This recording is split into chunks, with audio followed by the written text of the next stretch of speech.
The next episode picks right up where the last left off, where we see Frank Castle's Punisher come face to face with the infected Spider-Man, who had both the priest and the boy in his grasp. Here we would see just how much more evolved Peter was than his fellow cannibal brothers and sisters, as he could talk in full sentences, where he told Frank that if he made one wrong move, he would drown in both the victims' blood. Not backing down, the hunter told Spider-Man that capping him was much more important than saving some random people he barely knows, where the wall crawler showed his advanced reasoning skills even further by calling Castle's bluff, telling him that if this were true, he would have already pulled the trigger. Bro's been hitting logic class as much as he's been hitting the gym. While he could have easily snapped the boy's neck in seconds, we see that Parker was here neither to kill or to fight. He had a proposition, one that he needed Frank to hear. Giving the child back, Spider-Man humbled himself before Castle, who absolutely did not move his gun from his face for 1 second, and told the creature that he had 1 minute to say what he had to say. We are then taken to yet another flashback during the later days of the infection, where we see the bloody power struggles that had emerged between the infected heroes as they battled over their tribal territory, just like that of Neanderthals from years ago. Being Patient Zero, Spider-Man was much more dangerous than the others, for without his humanity, his powers were fully unleashed, making him one of the strongest and deadly warriors of this wasteland, where he even became the leader of the other spider-themed warriors of this Earth, claiming the largest parts of Manhattan for themselves. Knowing the general story of this apocalypse, Punisher urged Spidey to get on with what he had to say, where out of nowhere the wall crawler dropped some new end-of-the-world lore that Frank was not aware of. Before New York had gone completely dark, there was a huge war between 3 tribes in the middle of Brooklyn. Red Hulk's tribe, the Things, and then the uninfected resistance led by Iron Man, who sought to reclaim what was left. As each army cut each other down in a fight that lasted 3 whole days, it would appear to be a typical battle over territory. However, Spider-Man would note there was something higher at play, a more powerful force turning the infected on each other to thin out the herds on both sides of this war. It was during this great conflict that Iron Man engaged and killed Red Hulk. However, despite having a climate-controlled suit, he still managed to contract the disease, which then activated a failsafe within his body, which then fried him from the inside out, where he was locked in his armor and screamed for 5 whole days before he died.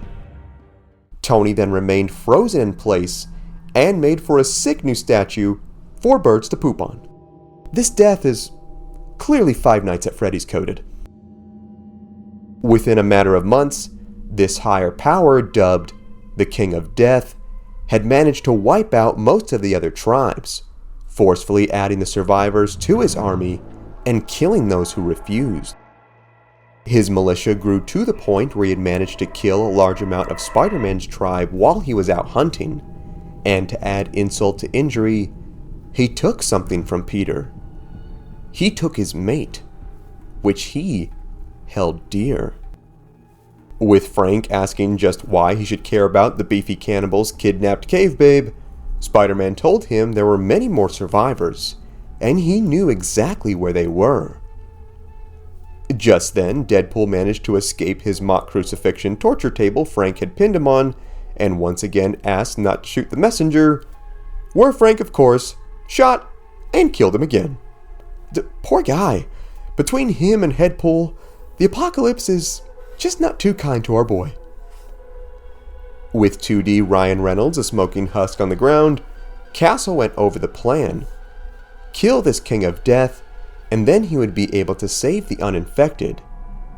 Being wise to proposals from villains, though, he asked Spider-Man just what would stop him and his army from turning them into raw chipotle once this was all over. However, we would see there was more honor to this Spider-Man than we realized, where he corrected Frank. The plan was, he'd kill this king, and most importantly, save his mate. Manhattan would be Peter's to rule, and the rest of the world would belong to Frank and the survivors. There would be no more war, no one left to punish.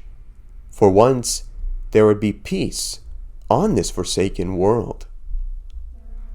Later on, we'd see Frank boarding up his house even more, where the priest would interrupt his COD Zombies prep session and ask if he was leaving for this mission. Frank, giving his most frank answer, then responded by saying that he never agreed to anything. Stepping up to the man, the father told Castle that he must. Otherwise, what was all this fighting for? What would be the point of all this senseless killing if no one was saved? The Punisher then told the priest that he was never cut out for this hero work, for he was and always will be nothing more than a killer. The father, knowing the times they were in, then told the man that the world had fallen into perdition, and that a killer was exactly what the world needed to save them. Moved by the priest's words, Frank loaded up on guns and went to bring some unexpected friends, which consisted, of course, the infected Deadpool, Black Widow, and Scorpion, sent by Spider-Man to aid Castle in the assault. Leading his squad of cannibals, Frank followed Spider-Man's coordinates to the enemy camp, which was a building near Ground Zero.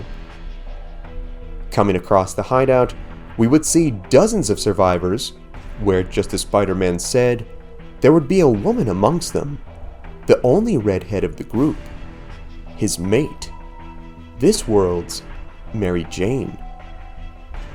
With the group guarded by several powerful infected, Scorpion was eager to go in for some blood, where Punisher was actually the reasonable one for once, and said they had to play this smart. Armed with a suppressor on his rifle, Frank began taking out the infected one by one, where he admitted that this was seemingly too easy. His intuition would be correct, where he looked up and saw this was a trap, as countless infected arrived at the floor right above him. Opening fire on the armies, the gangs engaged in a bloody war that poured out into the grounds below. Dude, is that Batman choking out Scorpion? As Frank and Spider-Man's soldiers would fight tooth and nail for survival, Castle, of course, would resort to the wisest plan, and that would be bombs. Gathering a handful of grenades, Punisher would toss them into the balcony, blowing up the structure, and countless infected with it. Landing into the camp, Punisher would yell out for Mary Jane, telling her that it was time to go. With the woman asking just who in the world this guy was, Frank told her that he was sent on behalf of her boyfriend, where he came to a shocking revelation.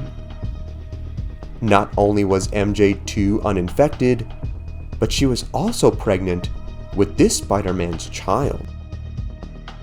Before Frank could fully process what he just saw, MJ told him to look out, where he was struck from behind from a powerful force. This force would be revealed as the long-awaited King of Death, this world's Wilson Fisk, the infected kingpin of crime.